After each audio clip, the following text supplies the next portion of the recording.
प्रिय छात्रों, आपका स्वागत है study with Vijay YouTube channel में। आज आप सबके लिए class 10th math NCERT chapter 4.2 द्विघात समीकरण के दो महत्वपूर्ण प्रश्नों का हल बिल्कुल आसान तरीके से। तो ये इस वीडियो को आप सब पूरी तरह से देखने का प्रयास करिएगा। पूरा वीडियो देखिएगा तभी समझ में आएगा, और अगर समझ में अच्छा आए तो आप इस वीडियो को लाइक और सब्सक्राइब ज़रूर कीजिएगा और कमेंट कीजिएगा कैसा लगा। तो चलिए शुरू करते हैं आज का ये पहला प्रश्न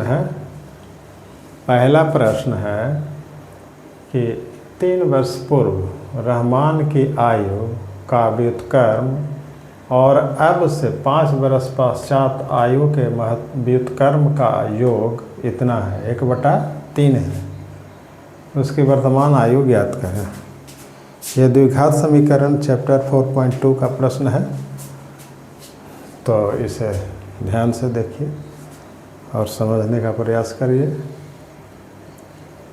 कहता है कि 3 वर्ष पूर्व रहमान की आयु का व्युत्क्रम और अब से 5 वर्ष पश्चात आयु के व्युत्क्रम का योग 1/3 है।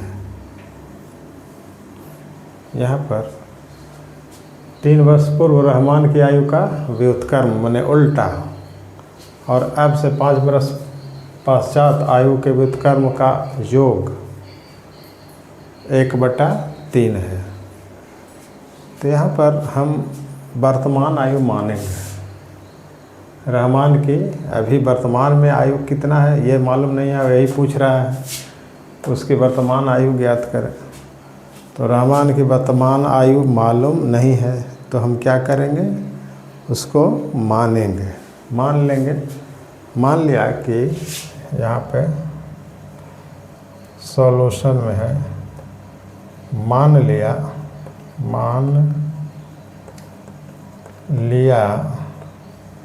कि रहमान की वर्तमान आयु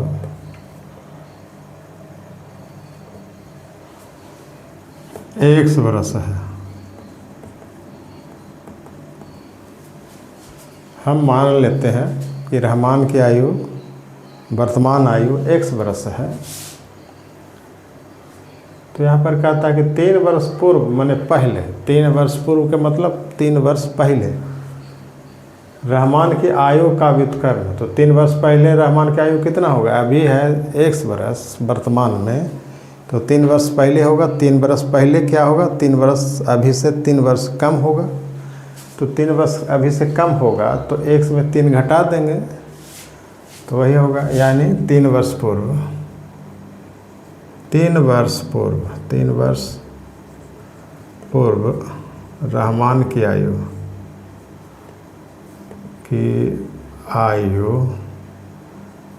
अभी 1 वर्ष है। तो 3 वर्ष पहले कम होगा 3 वर्ष अभी से, तो अभी 1 से 3 इसमें से घटा दें, इतना वर्ष होगा। 3 वर्ष पहले, 3 वर्ष पूर्व रहमान की आयु का व्युत्क्रम और अब से 5 वर्ष पश्चात। अब 5 वर्ष पश्चात क्या होगा, 5 वर्ष पश्चात, 5 वर्ष पश्चात रहमान की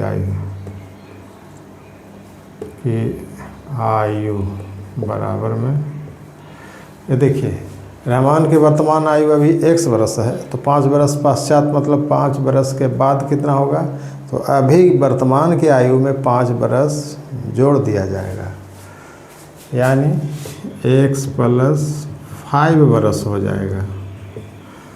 x + 5 वर्ष हो जाएगा 5 वर्ष पश्चात। अब हमको यहाँ प्रश्न के अनुसार जो कहा जा रहा है, यानी हम लिखेंगे प्रश्न से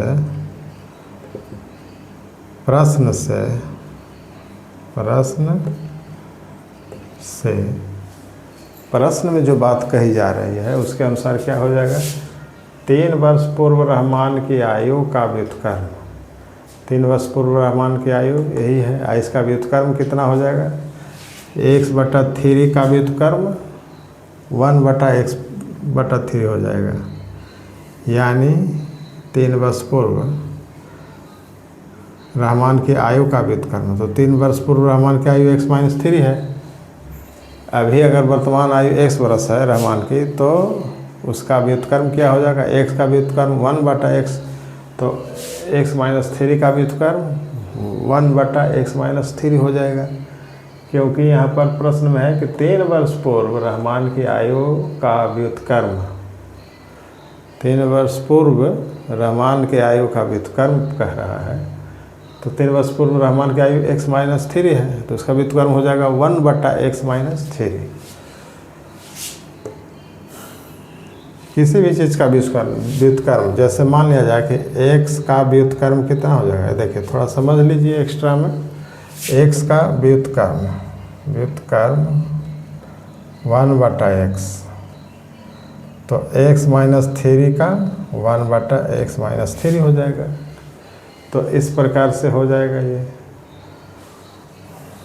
ये समझने वाली बात है। x का व्युत्क्रम 1/x, तो x-3 का 1/x-3 होगा। तो यहाँ पर कहता है कि 3 वर्ष पूर्व रहमान की आयु का व्युत्क्रम और अब से 5 वर्ष पश्चात आयु के व्युत्क्रम का योग, यानी प्रश्न से हम लिखेंगे 1/x-3 प्लस 1/5 वर्ष पश्चात, तो कितना है, ये है x + 5, दोनों का योग, 3 वर्ष पूर्व रहमान की आयु के व्युत्क्रम का योग और 5 वर्ष पश्चात जो है उम्र उसका योग, दोनों का योग कितना है, तो 1/3 है, तो बराबर में 1/3 है। अब हमको प्रश्न में जो बात कही गई थी उसके अनुसार इसको हम गणितीय रूप में इस तरह से लिख दिया, इस तरह से लिखा गया गणितीय रूप में। अब हम इसको द्विघात समीकरण के रूप में बदलेंगे, तब न हल होगा, इसलिए हम द्विघात समीकरण के रूप में बदलेंगे इसको।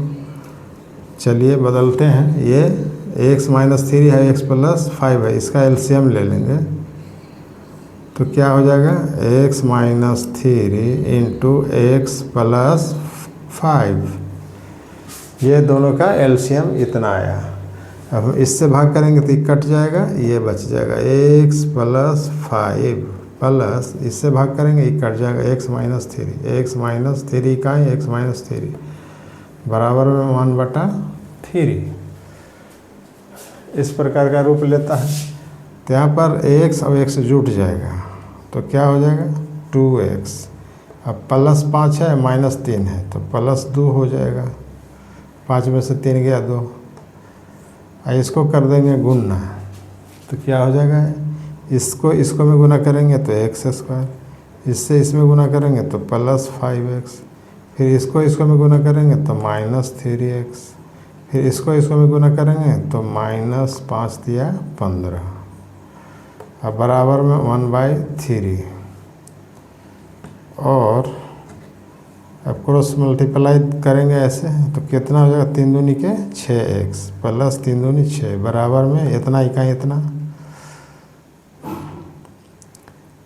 ये x² है, एक में गुना करेंगे तो क्या हो जाएगा, x² इकाई x², ये x² इकाई x² प्लस 5x -3x -15, एक से सभी में गुना करेंगे तो इतना ही आ जाएगा। अब हम क्या करेंगे, 6x + 6 बराबर x² प्लस 5 में से 3 गया 2x माइनस का 15, तो इस प्रकार का ये हुआ। अब आइए यहाँ आगे, अब हम सभी को इधर ले जा सकते हैं, तो इधर 0 हो जाएगा।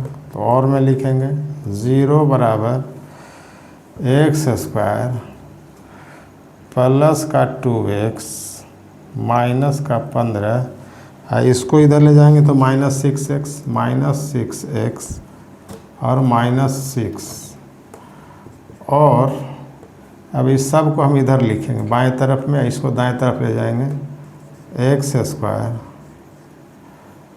और देखिए -6 और +2, -6 और +2 कितना हो जाएगा -4x, ये हो जाएगा -6 और -15 -21, अब बराबर में 0 को हम इधर ले गए, इस सभी को इधर लाएंगे तो हमारा ये प्राप्त हो गया, ये द्विघात समीकरण हो गया। ये द्विघात समीकरण कैसे हल करते हैं, या तो गुणनखंड विधि से भी हल कर सकते हैं, पूर्ण वर्ग बना करके भी हल कर सकते हैं, और द्विघात सूत्र से भी इसको हम हल कर सकते हैं। तो आइए हम द्विघात सूत्र लगाते हैं। तो यहाँ पर लिख देंगे a बराबर कितना, एक्स स्क्वायर के गुणांक कुछ नहीं है तो 1 है, b बराबर कितना है, तो b बराबर -4 है, और c बराबर -21 है। हमको निकालना है x का मान, यानी x बराबर क्या होता है सूत्र, -b प्लस √b² -4ac बटा में 2a। अब इसको हम हल कर देंगे, तो -b यानी माइनस, ये भी माइनस है, तो -4 प्लस √b² यानी -4² -4, a कितना है, a है 1, और c कितना है -21 माइनस में ये है 4 गुने 1 गुने -21, इसको हम 21 लिख दें माइनस में, इसे बाटा में 2 गुने 1। चलिए अब इधर से थोड़ा सा इधर इस साइड में हल करते हैं, इधर स्पेस है तो यहाँ पर देखिए x का मान देखिए माइनस माइनस प्लस हो जाएगा, तो +4 लिखेंगे प्लस माइनस √ यहाँ पर हम ऐसे घेर देते हैं, यहाँ पर 4 चौके 16 हो जाएगा, तो 4 चौके 16, यहाँ पर डबल माइनस है, माइनस यहाँ भी तो प्लस हो जाएगा, 21 चौके 84 बटा में 2 इकाई 2 और 1 में गुना होगा तो 2 इकाई 2 होगा। यहाँ पर हम लिख सकते हैं x बराबर 4 प्लस माइनस 84 और 16 √100 बटा में 2, ये आया। अब हम इसको लिख सकते हैं बराबर 4 प्लस माइनस इसका वर्गमूल 10 बटा में 2 बराबर कितना, एक बार जोड़ देंगे 10 4 14 बटा 2 7, एक बार घटा देंगे तो माइनस में आएगा। चलो हमको x का मान 7 प्लस में धनात्मक निकला, हम इसी को एक्सेप्ट करेंगे, अतः यहाँ लिख दें x क्या माने है, अतः x का मान 7 निकला, तो x क्या माने हैं, x क्या माने, मान लिया कि रहमान की वर्तमान आयु 1 वर्ष है, निकल गया x का मान 7, अतः रहमान की वर्तमान आयु, रहमान की वर्तमान आयु बराबर 7 वर्ष, यही आंसर हो गया। रहमान की वर्तमान आयु 7 वर्ष, यही आंसर हो गया। तो इस प्रकार से हम प्रश्नों का हल करते हैं द्विघात समीकरण के। अब आइए अगला प्रश्न लेते हैं, दूसरा प्रश्न।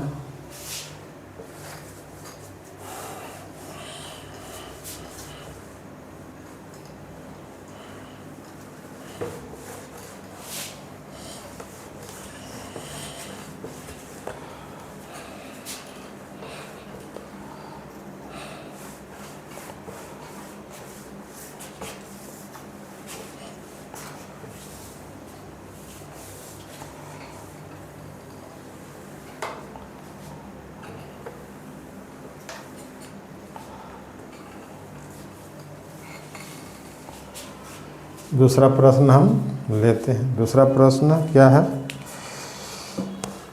दूसरा प्रश्न भी अत्यंत महत्वपूर्ण प्रश्न है, तो इसे हम सॉल्व करेंगे।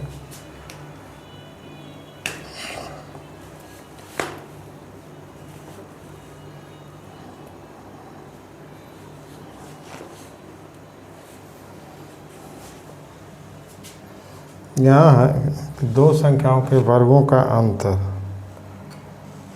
दो संख्याओं का, यहाँ पे प्रश्न है दो संख्याओं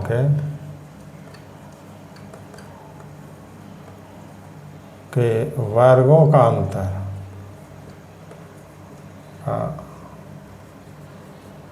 अंतर 180 है। 180 है। छोटी संख्या का वर्ग, छोटी संख्या का वर्ग, संख्या का वर्ग बड़ी संख्या का, बड़ी संख्या का 8 गुना है। दोनों संख्याएं ज्ञात कीजिए।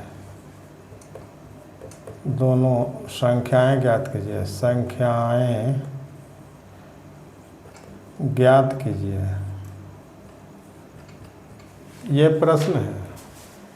इस प्रश्न को आसान तरीके से कैसे हल करेंगे, तो आइए देखें। ये देखिए, ये प्रश्न है, तो इसका हल कैसे होगा? ये है दो संख्याओं के वर्गों का अंतर 180 है।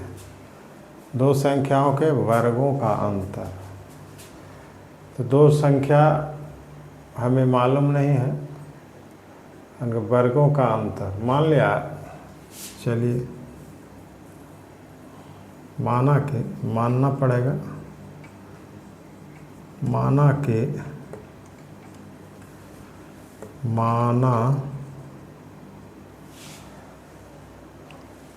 पेन नहीं चल रहा है।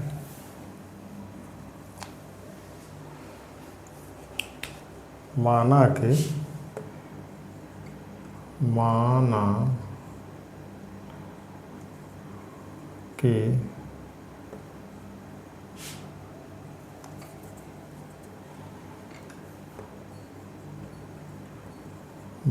कि बड़ी संख्या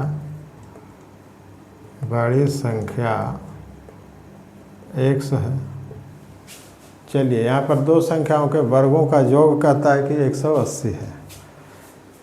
180 है। वर्गों का अंतर कहता है कि 180 है, योग नहीं। माना कि बड़ी संख्या 100 है और छोटी संख्या y है,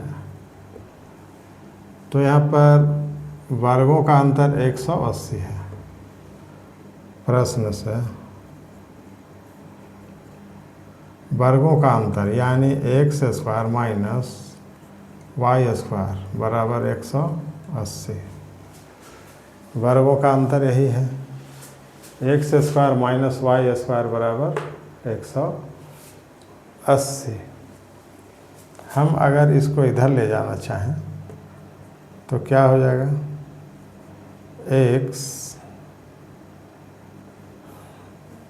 x या फिर इसको हम ऐसे भी लिख सकते हैं, कोई ज़रूरी नहीं है। यहाँ पर x² को लिख सकते हैं x + y into x minus y बराबर 180। हम इसको x² माइनस y² को x + y into x minus y लिख सकते हैं, क्योंकि सूत्र होता है a² माइनस b² बराबर होता है a + b into a minus b। तो उसी सूत्र पर हम इसको कर दिए, इतना को इतना लिख सकते हैं। अब यहाँ पर है कि कहता है कि छोटी संख्या का वर्ग बड़ी संख्या का 8 गुना है। छोटी संख्या का वर्ग बड़ी संख्या का 8 गुना है। छोटी संख्या का वर्ग। चलिए इसको लिखने की ज़रूरत भी नहीं है, यहाँ पर ऐसे ही हो जाएगा, इसको इतना ही हम रहने देते हैं। इसको हम 1 मान लेते हैं, इसको हम इक्वेशन 1 मानते हैं। कहता है कि छोटी संख्या का वर्ग, फिर कहता है कि छोटी संख्या, तो छोटी संख्या क्या है? y है, तो इसका वर्ग क्या हो जाएगा? y² हो जाएगा। छोटी संख्या का वर्ग तो y², छोटी संख्या हम y माने हैं तो y² हो जाएगा। छोटी संख्या का वर्ग, बड़ी संख्या का, तो बड़ी संख्या क्या है? x है, तो x का 8 गुना है, यानी 8x है, यानी y² जो है 8x के बराबर है। y² यानी छोटी संख्या का वर्ग जो है बड़ी संख्या का 8 गुना है, तो बड़ी छोटी संख्या y माने हैं तो y² का वर्ग क्या है? x का 8 गुना है बड़ी संख्या का, तो y² बराबर 8x। इसको हम 2 मानते हैं। अब y² का मान यहाँ इसमें बिठा देंगे 1 में, y² का मान यहाँ लिखेंगे। अब y² का मान 1 में रखने पर एक यही है, तो यहाँ पर हम क्या लिख सकते हैं? x² यानी x² माइनस y², तो y² का मान कितना आया? 8x, तो x² माइनस 8x अब बराबर में 180, और x² माइनस 8x इसको इधर लाएंगे, माइनस 180 बराबर 0। अभी बन गया द्विघात समीकरण। द्विघात समीकरण का अब सूत्र लगा दीजिए, जैसे भी बना लीजिए, गुणनखंड करके भी बना सकते हैं। अब इसको हमको बना लेना है गुणनखंड करके या जैसे भी है, तो क्या हो जाएगा? इसको हम मान लेते हैं द्विघात से समीकरण, सूत्र से बना लेते हैं। यानी a बराबर यहाँ कुछ नहीं है x² का, तो 1, b बराबर -8 और c बराबर -180। अब हमको x निकालना है, तो x बराबर क्या लिख देंगे? x बराबर -b plus minus under root b² -4ac बटा 2a, ये है सूत्र है। अब इसको हम बैठाएंगे, -b कितना है? -8 है, तो -8 plus minus under root b² यानी b -8² -4 into a1 into c कितना है? -180। चलिए इसको इधर ही लिखते हैं, जगह नहीं है। यानी -b कितना हो जाएगा? -x बराबर -8 plus minus under root b² b कितना है? -8² -4 इंटू a1 इंटू c -180। अब बटा में 2 गुने 1। अब इसी को हल करना है, तो क्या हो जाएगा? बराबर माइनस प्लस 8 हो जाएगा, प्लस माइनस अंडर रूट, ये 8 64, 8 का स्क्वायर है माइनस का, तो 8 64, ये डबल माइनस है 180 और 4 में गुना हो जाएगा, 18 चौक 72, 720 बटा में 2 इकाई 2 बराबर में कितना हो जाएगा? 8 प्लस माइनस 720 और 64 कितना हो जाएगा? 84, 784 बटा में 2, इसका वर्गमूल कितना हो जाएगा?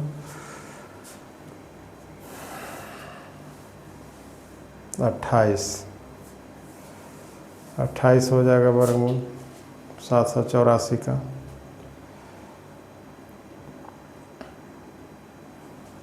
तो यहाँ पर हम लिख देंगे बराबर में 8 प्लस माइनस ये हो जाएगा 28 बटा में 2, तो क्या हो जाएगा? x बराबर, यहाँ पर x बराबर, अब आइए यहाँ पर थोड़ा सा x का मान कितना हो जाएगा? प्लस में 28 और 8 जोड़ देंगे तो और लिखेंगे x बराबर 8 + 28 बटा 2 बराबर में कितना 28 वाट 36 बटा 2 यानी 18। एक बार घटाएंगे तो माइनस में आएगा, घटाव वाला माइनस में, क्योंकि 8 में से 28 घट जाएगा माइनस में तो -20 आएगा। माइनस वाले को रिजेक्ट करना है, छोड़ना है, तो हम प्लस वाले को एक्सेप्ट करेंगे, यानी x का मान 18, यानी x बराबर कितना आया 18। और x क्या माना गया था, दोनों संख्याएं ज्ञात करें। छोटी संख्या का इतना है तो दोनों संख्याएं, x क्या है छोटी संख्या, x क्या है x आया है ना, तो x छोटी संख्या है, छोटी संख्या 18 है, तो x का मान 18। अतः छोटी संख्या कौन माने, बड़ी संख्या है ना, बड़ी संख्या, छोटी संख्या बराबर क्या है, छोटी संख्या ये है, यानी y² बराबर 8 गुने 18। तो क्या हो जाएगा, y² बराबर 18 8 44 है, यानी इसको हम अब ऊपर से थोड़ा सा मिटाते हैं, तो यहाँ पर इसको करें y² बराबर,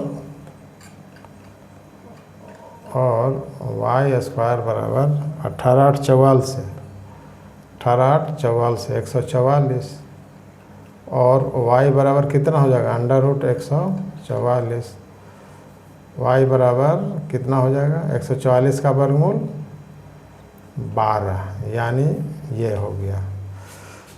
ये x आया, x का मान 18, तो बड़ी संख्या 18, अतः छोटी संख्या y² बराबर 18, 8 गुने 8x है, यहाँ पे y² बराबर 8x, x का मान 18 आया था तो 18 बैठा दिए, 18 8 44 है, y² बराबर 144, y बराबर 144 अंडर रूट और इसका वर्गमूल 12 है, तो y आ गया, अतः छोटी संख्या 12 आ गया, बड़ी संख्या 18 आया था, तो यह है बड़ी संख्या 18 और ये छोटी संख्या 12, यही आंसर हो गया।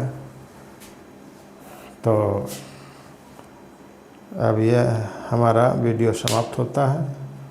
अगर आपको अच्छा लगा हो तो हमारे इस चैनल को लाइक और सब्सक्राइब और कमेंट ज़रूर करें। तो तब तक के लिए हम आपसे विदा लेते हैं, मिलेंगे अगले किसी दूसरे वीडियो के साथ। तब तक के लिए धन्यवाद।